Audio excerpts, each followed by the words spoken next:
You're listening to Through It All, where stories come alive and faith finds its voice. Each episode, individuals who've encountered life's highs and lows will be heard, and through it all, they witness the undeniable faithfulness of God. This isn't just about sharing stories. It's about celebrating God's enduring love and transformative power of His grace. Welcome to Through It All.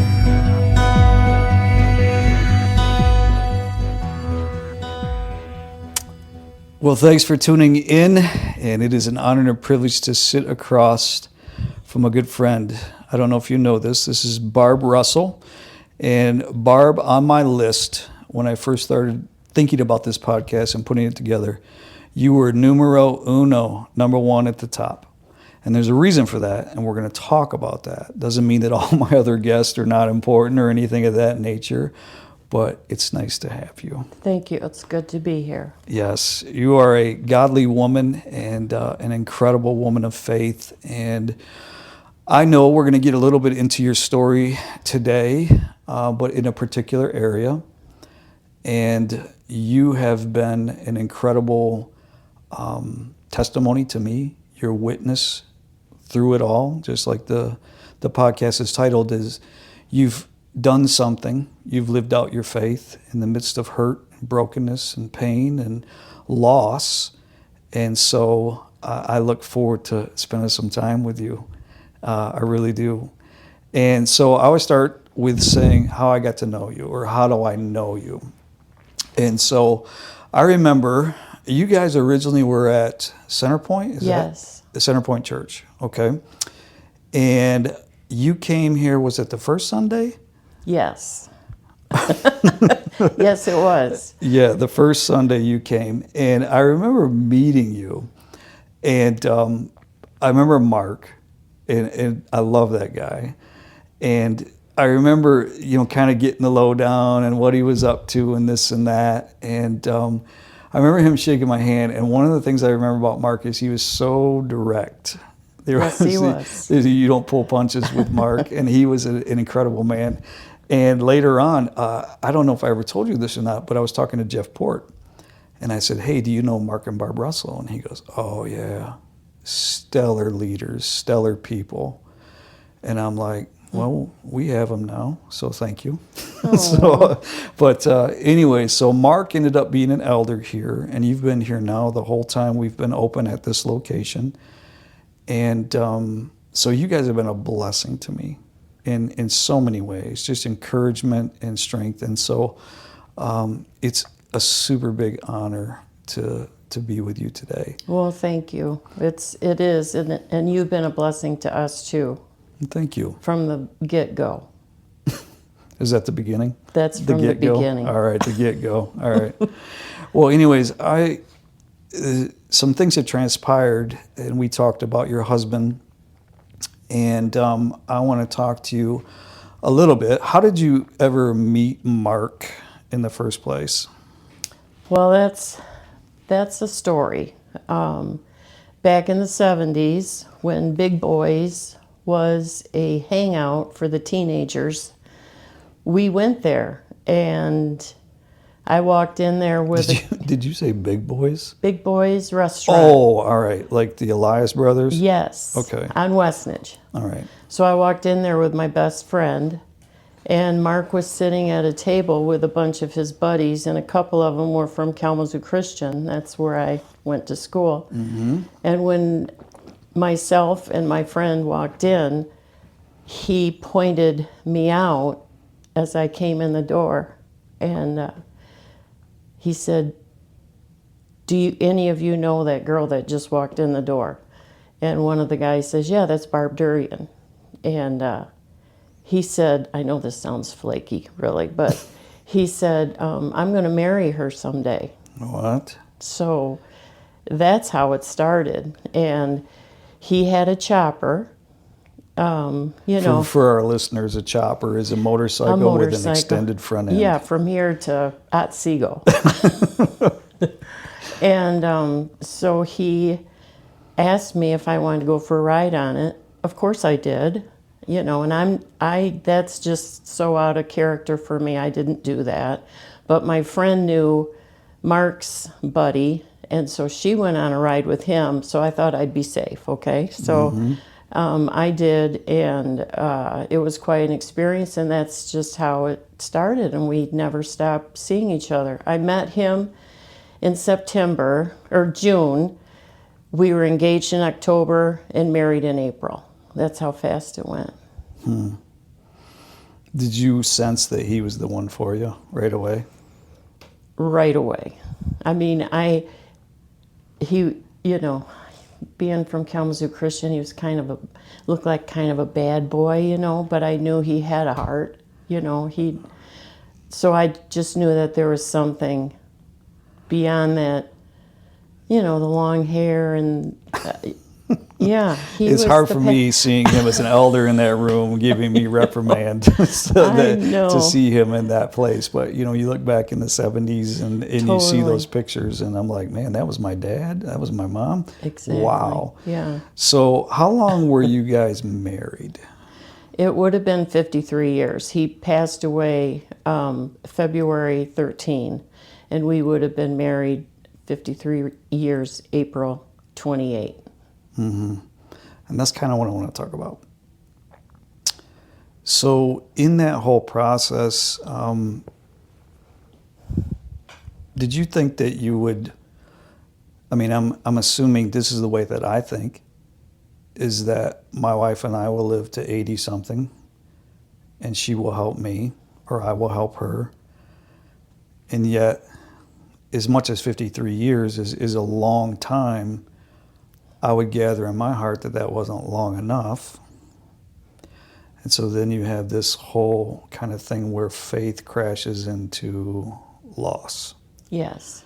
And that's what I think as we discuss and we talk about things today in this podcast is that I think your story can resonate with a lot of people who may be in this place now. So Mark got cancer, correct? Yes. And so he had cancer, and I remember he would come. He was faithful to come pray. I had a group of men that would pray here on Wednesday mornings or something. And Mark was here. He was faithful to it, and we would pray for him, and the cancer went away, didn't it? Yes. He was diagnosed in 2014, and he had surgery as well as radiation, and he was good for quite a long time until he wasn't. And then he had to have more procedures, and then, you think you're above it again. And then it was pretty much the last year when he got bad. When he was asked to be an elder, it was kind of, a question if it was cleared or if he was gonna, and he talked to, I can't think of his name, an elder, and Mark was clear with him. He says, I'm sick, I have cancer, and I just want you to know that there might be a time that I'm going to have to stop, because of my health. But he wanted to do it, but he wanted to be honest about that too. What were your emotions and feelings during that time? Were you expecting him to be healed? Oh, absolutely. I had no doubt. You can call it denial or just, but I had faith also that God was going to do something. Do something. And I, up until the very end, really, until hospice was called, I just felt that there was going to be a miracle. I just couldn't imagine life without him. Do you think it's okay for us as human beings? I've got to believe that you had raw emotions. Yes. And did you go through any anger? Like, why are you doing this, God? I know there's the Christian answer that says, no, but why me? Those things. Maybe just a touch, but I've always had a strong faith. I just always felt that God was going to be with us. He was going to work through it. I think Mark had a little bit of that, because he was such a big, strong man, to have something invade his body that he couldn't control, because he thought he could fix anything, and he could, with his hands. Yeah, builder. Right, but he couldn't fix this, and when his body started to get weak, when he couldn't do the things he wanted to do, I just watched him sit in a chair, and he'd just like shake his head like, I can't believe this is happening to me. Mm-hmm. And so we would agree that this is a period of suffering. Mm-hmm. How long was it from, like you said, it got bad? Like, in my mind, it's 9 months or a year or something like that. The last year we went down south to Alabama. Mm-hmm. We knew that was going to be our last year down there, because before we left, they found a tumor in his head, and we had to find out if it was in his brain or on his skull before we left. Mm-hmm. And the doctor said, "Good news, Mark, it's on your skull, and we don't even know if it's cancer. Go down and have a good time." And so we did, and we were gone for a month, but we knew that when we came back, we were going to be in a fight. And Mm-hmm. that was 2023. Okay. We knew that things were going to change. Mark knew for sure things were going to change, because he could feel things going on. Do you think that's where you accepted it? That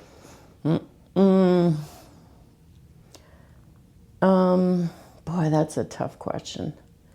I accepted it when Mark accepted it, when he fully accepted it. And that was really when hospice was called. Because up until that time, you still have that hope that something's going to happen. Something's going to happen. Come on, there's people cured of cancer all the time, Mm-hmm.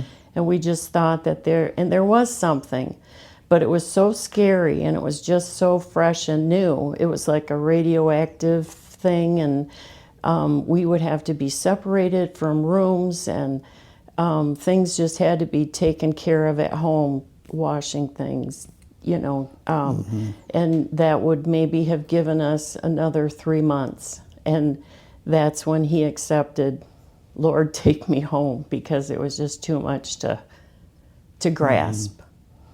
Yeah, and I want to maybe interject something here that I witnessed in him, because I do want to get to you and what I've witnessed in you. But Mark was always about the Apostles' Creed. That was his thing, man.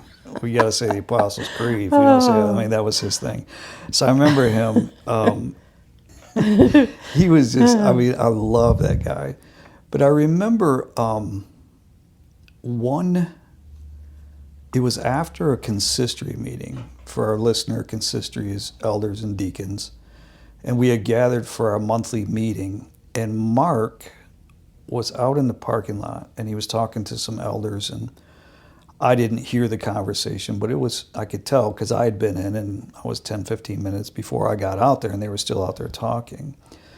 Later, those elders were amazed at his view of life and death, loss, and all of this. And they made a comment to me that it was amazing just hearing him, because he said, I'm okay. I'm okay. Whenever I hear that, because a lot of times you hear in situations like this, when we lose someone, and particularly a spouse, the person other than Jesus you love the most. No offense to the kids, you love them and you love everyone, but this is the one that God created for you and made for you, and you knew that, and you knew him better than anyone else.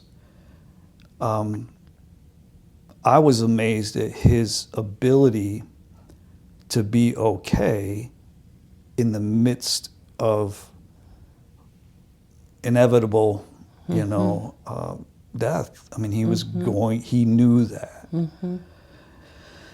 Did you, I mean, that's something that Mark always had, don't you think?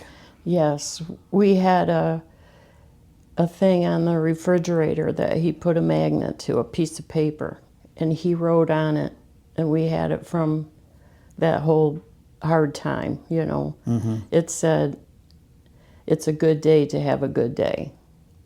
And I would read that every day, and that gave me strength to know that if he thinks it's going to be a good day, it's going to be a good day. And I remember him saying, "I'm okay, because I'm okay if I live on this earth, or I'm okay if I live with my Lord. I'm okay. Either way." Yeah. And that's the hope, I think.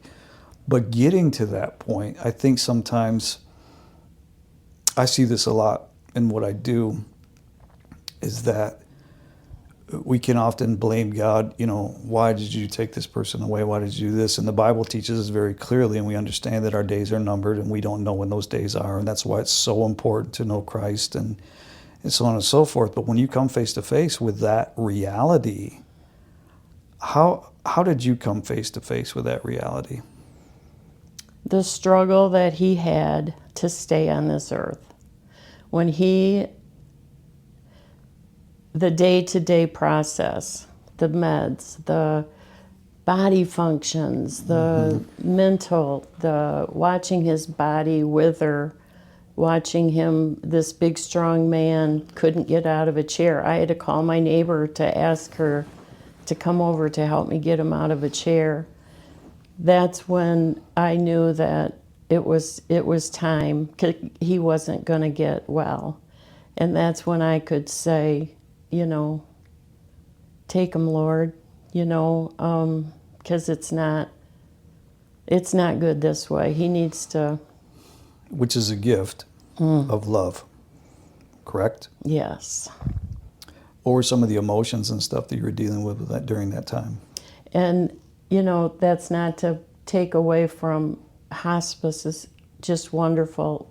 Like they could help me through understanding what he was going through. And when he was crying out in pain at 3 a.m, I knew that I had somebody to help me through that.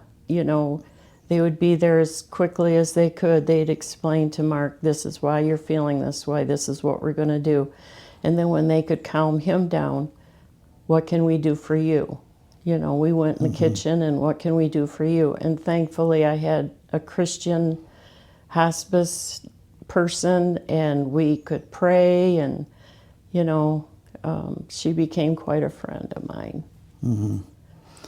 So during this time, did you sense there was a switch from him being the patriarch, and then you as the spouse had to come in and start taking that role? Was that tough on you at all or not? I can honestly say up until the day before Mark passed, I mean, there was he wanted me to have a full house generator because he was planning for me to be by myself, and he wanted me to be safe.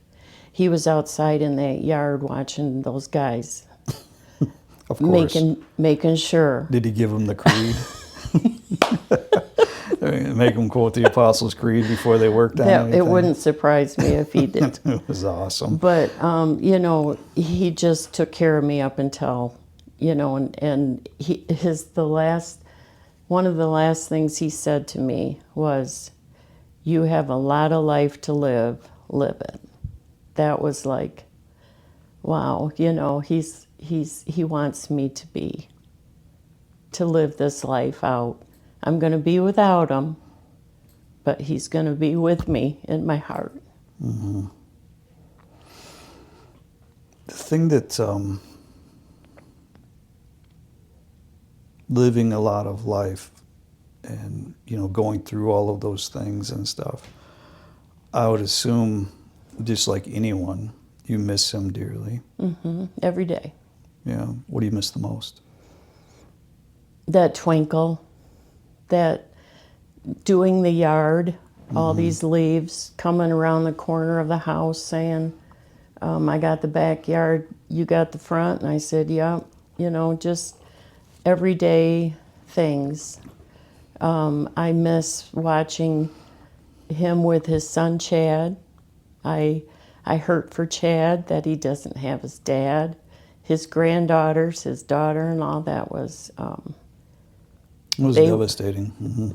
For them, they still are walking that too. We all are. I don't know what I would do without that family of mine. They pulled me through so many those days that I needed them the most. They were with me in that little office room with, watching Mark suffer or sleep. There was a time where there wasn't any more communications except, the struggle. What kept your faith? I mean, what was those things that built you up and allowed you to continue to trust God in the midst of this tremendous loss? Just knowing that he was there, right there with me. I mean, I could pray and I could feel the peace. I knew that he was with me and Mark in that little room where we set up, where his bed was, and it was almost like you were on holy ground because Mark was so strong to the very end. You could tell that he had one foot on that floor and one foot in heaven. And I prayed that he would. I said, honey, just let go see your maker. He's waiting for you. You've done a good job down here. Now you tell your maker that he's going to tell you did a good job. Yeah, it's an incredible thing I sometimes wonder how people without faith or without, so you're surrounded by a good family. I know your son Chad, respect him and his heart. He reminds me of your father. Well, he's got a little bit of both of you. Yeah, and he's a good guy. So I kind of want to flip ahead. And so you asked me to do the funeral, which I was honored to do. You did a fantastic job. Well, thank you. It was a celebration. Yeah. And so as we celebrated, I think what we were celebrating, of course, was that for anyone who is trusting the Lord, that for their Savior and believes that He died and that He rose again and that He's the only way that our sins can be forgiven, is that it was obvious that there was a celebration. Now, here's my memory. I remember writing this, and I didn't have a hard time writing. Sometimes when I do funerals, it's very difficult because I maybe don't know where that person, what their decisions were, where they were eternally. But I knew with Mark, because he would regularly tell me. And before he passed, right before you got into that area there, I believe we came over and brought communion to him. Yes, you did. And that man took communion there was awe, there was reverence, there was so many different things that sometimes we can approach those sacred moments with just repetition and, it's something we do. But I remember serving him communion and half of his head was shaved because he had taken chemo and different things. And I remember looking at him and thinking to myself, what a gift he's been, and what a powerful example, I guess, of true love for his wife. And I know for a fact that man, you were so, so, so important to him. And so was Jesus. And that'll never change, I think with his physical presence being gone, of course. But at the funeral, I didn't have a hard time writing for him, because I'm like, he ran he ran the race, perseverance, and the things that he did. But I remember you, out of all the people in the building, well attended. As I remember you, and of course you had tears welling up, as you do now. But I remember seeing you, and you had a smile. And as a pastor, I hadn't seen that. You know what I mean? And that's part of the reason I think you made the top list, is because I thought that's something that other people need to hear about, know about, and do this. Why were you able to be, I guess I don't want to come off as saying, oh, this is, but you were okay. I was relieved that his pain was over. I was relieved to know that he was safe in the arms of Jesus. Mm-hmm. There was no more struggle, no more worrying about me, because he did until, I kept always saying, I'll be all right. I will be all right. And I think it was just a huge relief knowing that the struggle was over. Mm-hmm. We're still in the middle of it, but I had my son on my side, friends and family behind me, and I knew that all those people have been praying and supporting me, my family, and we were going to get through it. I mean, we still are working through it. Mm-hmm. We miss him every day, especially with the holidays coming. He was stronger than life at that Thanksgiving table. He would be the one that would have the basket at the back door when people would come in, and he'd put the phones in the basket, no phones, so we would be around the table talking, and there would be no interruptions with telephones, so. Such a great, I'm like, why don't I do that? Only Mark would come up with that. Mm-hmm. I thought first he was taking an offering to help pay for that. Yeah, I think you might be wrong pay there. For the turkey? Yeah, I think we know he was frugal and smart. So, but placing the phones in there. And so how important is the community of faith for you during times like that? Huge. How so? Well, during that time, he passed away April 13, 2024, and I was involved in a Bible study, and all those precious ladies, they would circle me, and pray for me. I felt that every week. My mm-hmm. precious family, always calling, coming over, to make sure I'm okay. People of the church, I knew that. I went to church the very next Sunday after the funeral, because I knew that that's where I was going to get my support. Mm-hmm. And everybody giving me hugs and praying for you, coming up to me, and I just felt that. And how can you not? I am so blessed with all these people in my life. Still, people will ask me how I am, or still praying for you, and I say thank you. That's the peace. That's where that peace comes from. We shouldn't be surprised, mm-hmm. but sometimes it's like,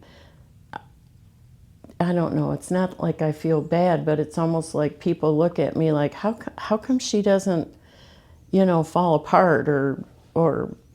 And there's sometimes, like when the music, if there's a particular song or something that you say or Scott says, that it just knocks me right between the eyes. And, mm-hmm. I can just weep, but then I know that I'm being convicted, and that's part of, like, knowing Mark is still with me, mm-hmm. I can still feel him because of those things that happen. Mm-hmm. I always I tell people this often, that faith and getting through all of the struggles that we do, the suffering in this, is not about emotion, it's about devotion. You were devoted to Christ. And I would say you were confident that He would provide peace. You know, like He says, cast all your cares on me, care for you. And what was it like to be alone for the first time? Oh, yeah.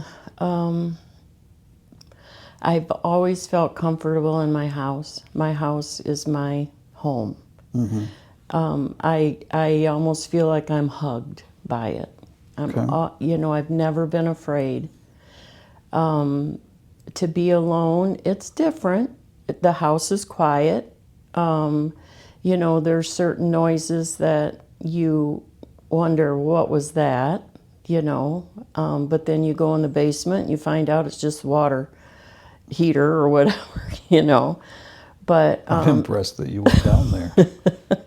but there's always somebody to call, or there's always somebody that calls me. Like God puts these people, like if I have a bad day, there's always somebody to give me a hug, or somebody that calls and says, you want to go to lunch? There's not many things that I say no to. That's another thing. Mm-hmm. You keep going because you have to. I could sit in a chair and feel sorry for myself. I choose not to. I have too much in my life going on to even think about that. Do I have down times? Of course I do. But I can get through it, with somebody calling, or a hug, or prayer, or getting in the Word. I do a devotion every morning with my girls. I have this devotion book, and I text it to them. This is my thoughts, today's thoughts, and I'll give it to them, and that gives me peace. That I know that I'm connected with my granddaughters that way. And so you are feeling the presence of God through obedience and through this, and then I heard you correctly that this community of faith and the people around you are vitally important to someone going through the loss and the things of that day. And that was the thing that struck me, is there's something that I want to have if I was to lose my wife, is to know with confidence. And so one of the things that was so impressive to me is that in the face of opposition, in the face of the biggest loss, I mean, other than, I heard one time on a talk show that the biggest loss is the loss of a child, because they haven't gone through life, Mm-hmm. But I think right there next to it is the loss of a spouse. And so your faith is evident. How do did you ever feel like people wanted you to be really, really sad? And did you ever feel like they were like, why are you not losing your mind?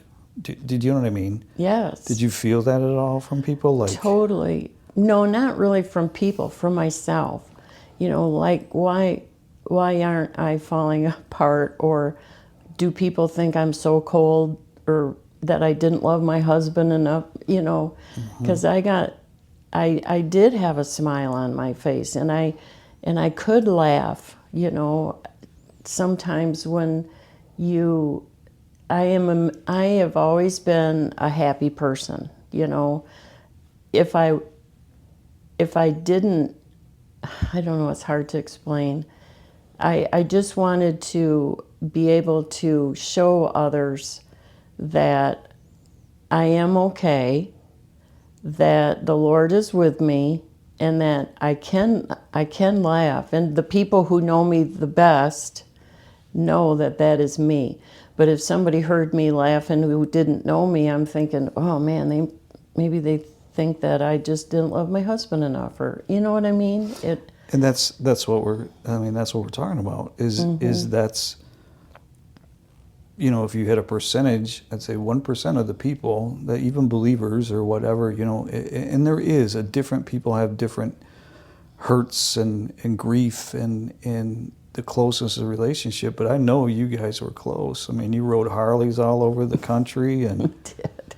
so the bikes never left. No, we had a wonderful life together. I mean, we were joined at the hip, where one was, the other was. Yeah. So it is still. Sometimes I still can't believe it. I still miss them. I still look over at that chair and think, wow, or look over at my big king size bed and there's nobody there, but it's real. And I just have to keep going. And my life is good. I am so blessed. I'm busy. I'm kept busy, volunteering or Bible studies or whatever. I'm thankful for that. Yeah. Well, you are definitely a woman that is strong in faith, and it's evident. And sometimes when people say that, we always want to deflect that. I want you to take it in, because there's evidences of your love for Christ. There's evidences of this, and in this whole thing, I always just want to say I'm so sorry, but I was so it wasn't that I was sorrowful, yeah, just like you were, but I was so joyful in what God had given you in that faith. But also, too, that I had the opportunity to know Him, that I had the opportunity to have Him invest in me. And results of, just last week, are His handprints on some of the service and how we do things and stuff. Those are Him. And so there's a contribution that we're all making. And I was just so impressed. So there's going to be listeners perhaps that are going through this right now, dementia, cancer, our bodies are frail, and it seems like there's something new all the time. Our family's experiencing that with my mother-in-law and struggle and care and all those things. What would you say for you was the key to remaining in faith and remaining, God, you got me, you got this? What would you tell someone that, these are the things you have to do? Carry on. Go in faith. Don't say no. Keep going. If there's an opportunity and you can do it, do it. Don't sit and think about what you should be doing. Do it. And just continue to walk in faith and know God is right there. I've got Mark's ring on. It's his wedding ring. And on that ring it's inscribed Philippians 4, verse 13, I can do all things through Christ who strengthens me. And that's what he lived by, and that's what I try to live by. I love the fact that you just said that, because a lot of people will look at that verse and they say, you'll see it on athletes, you'll see it in different places, and I think sometimes it's out of context. And if you read the verses before that, Paul's talking about what it's like to be clothed and what it's like to be unclothed. He's saying, hey, I know what it's like to be hungry, I know what it's like to do this. And then he gets through all these things, but he said, I found the secret to being content. I think that's the word that summarizes what I see in you. And this is the other part. It's almost like it is well with your soul. Do you know what I mean? Yes. Your soul is okay because you trust in Christ. You trust in what God has done. And I think whenever we come face to face with these things, I can do all things, and things is changed every now and then. I can go through this loss. I can go through this suffering. I can go through this. But that is what I see in you is the secret to being content, is knowing that Christ is with you, correct? Mm-hmm. Yes. And knowing that he hasn't left you nor forsaken you. And for the listener, I often think, I've seen so many people who will run away from, connection, run away from community, run away and isolate. And you're the exact opposite. Would you say that that's important, to be connected? Totally. Mm-hmm. Yes. I've got a couple opportunities in my life right now that have kept me busy. And again, that's what's helped me through, the connection with people and the connection with a purpose, Mm-hmm. that you have a purpose in life. That's another thing. Mm-hmm. And that contentment, that's funny you should say that, because Mark and I would have discussions on that. Like, when I told you that my home is so, special to me, that's just been since I was a kid. I got homesick on our honeymoon. That's how bad things get, So Mm-hmm. when he would look at me and say, how can you be so content? Why, isn't there something else out there that, don't you have a bucket list? Or, and I said, I'm living my bucket list, I'm just happy where I'm at. Mm-hmm. And that's helped me. Yeah. You've been a Christian most of your life, correct? Yes. Grew up in the church, grew up in these things. Do you think it's the consistency of hearing God's word, being with God's people in prayer, worshiping God in this, that was part of the strength that you had? Totally. Yeah. When you came to Mm-hmm. this point in your life that you didn't see coming, Mm-hmm. would have been 53 years. 52 is quite something. Mm-hmm. I remember Blessed. my parents, Mm-hmm. we did their 50th anniversary. Mm-hmm. And that was quite a while ago. But I remember thinking to myself, that's a rarity in today's society. And to still like each other. Or be joined at the hip. Yeah, Or right. sit on the back of a Harley There heading you through go. the South Dakota. Yeah. So, kind of in like turning the corner and kind of closing our time out together, how would you advise, what were some of your prayers during this time? Like when you were sitting at that loneliest spot, you're watching Mark sleep, you're kind of knowing the outcome. Mm-hmm. What did you pray? I just said, Lord, you know where I'm at. You know what we're going through right now. You're in control. Let thy will be done. Mm-hmm.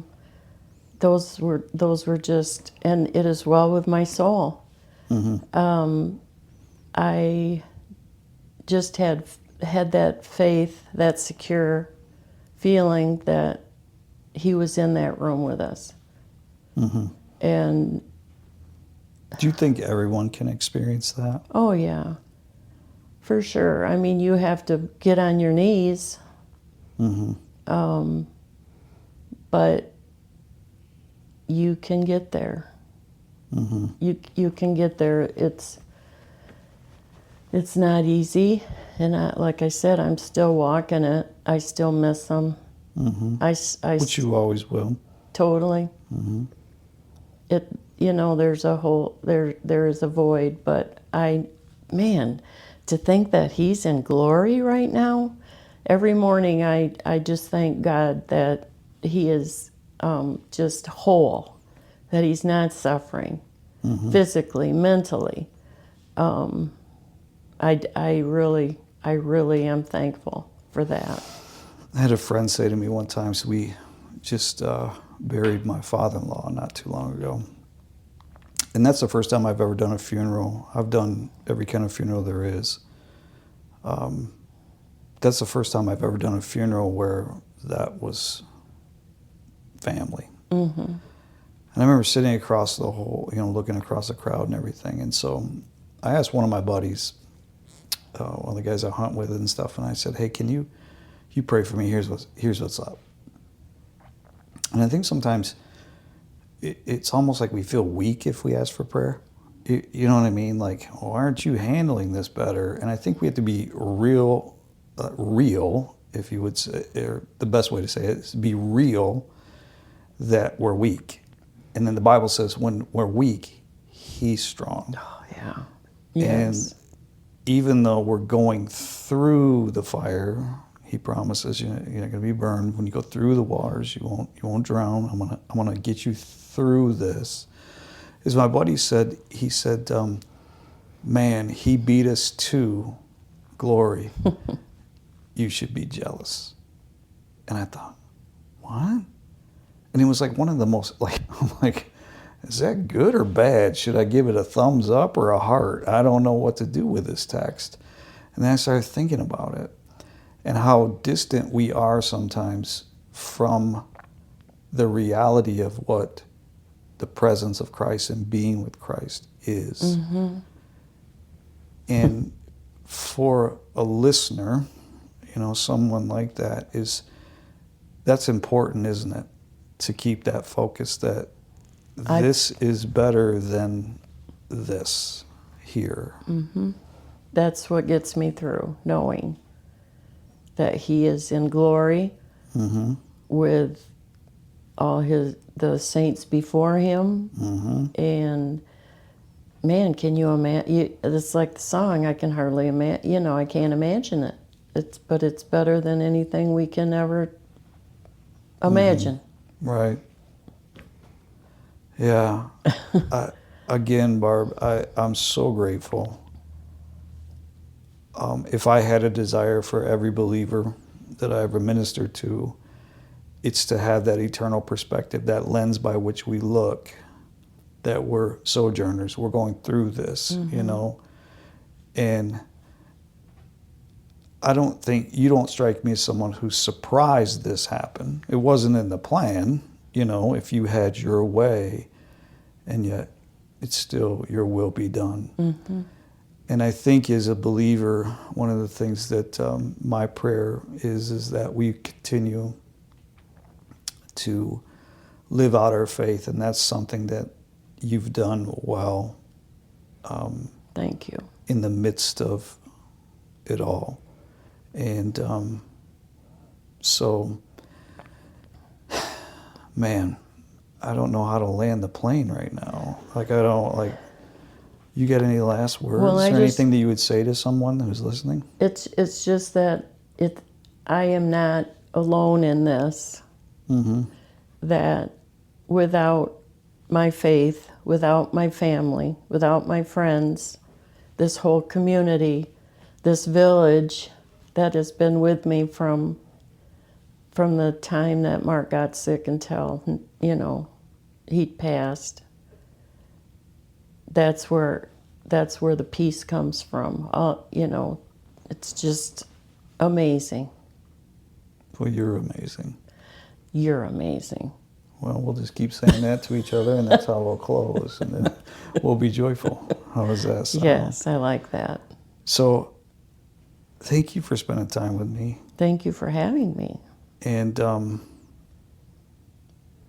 want to let you know, I keep reiterating this. I don't know how to express it, or maybe I'm looking for the proper reaction from you when I say these things, which is me and my own insecurities or whatever.